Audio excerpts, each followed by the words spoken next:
In today's project, I'm going to build an IR-based proximity sensor circuit using two BC547 transistors. To begin, I'll take the first BC547 transistor and apply a little solder on its emitter and collector pins to prepare them for solid connections. Next, I'll solder a piece of copper wire to the collector pin of the first transistor. Now, I'll take a second BC547 transistor. I'll solder its emitter pin directly to the base pin of the first transistor and its collector pin to the copper wire already connected to the collector of the first transistor. By doing this, I'm creating a Darlington pair configuration, which greatly increases the current gain of the circuit and makes it more sensitive to the small signals from the IR sensor. After this, I'll trim the copper wire to make it short, neat, and tidy, and then apply some solder to secure everything firmly. Next, I'll connect the IR receiver.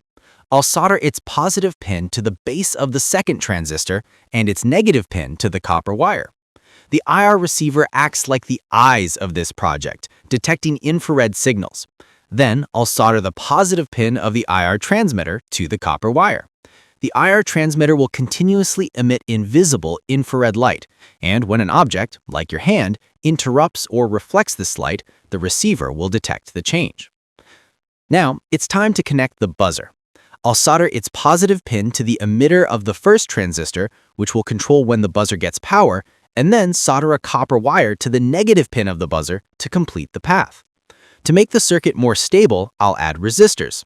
A 68K ohm resistor between the copper wire connected to the buzzer's negative pin and the base of the second transistor, and a 270 ohm resistor between the copper wire and the negative pin of the IR transmitter.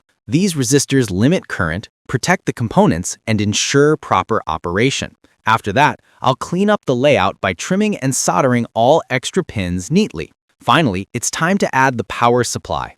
I'll solder the negative wire of the 12-volt battery to the copper wire connected to the buzzer's negative pin, and the positive wire of the battery to the copper wire connected to the collector pins of both transistors. Now the circuit is complete. When I connect the battery and place my hand near the IR sensors, the IR receiver detects the reflected signal from the IR transmitter. This triggers the transistors, which in turn activate the buzzer. As a result, the buzzer starts buzzing, making the system act as a proximity sensor. This simple project is not only fun but also useful. You can use it as a touchless doorbell, a hand-sensing alarm, or even in automation systems where you need to detect motion or obstacles. It's a great demonstration of how infrared sensors and transistors can be combined to build practical electronic circuits. So stick around, try this at home, and see how amazing it feels when your buzzer comes alive just by sensing your hand.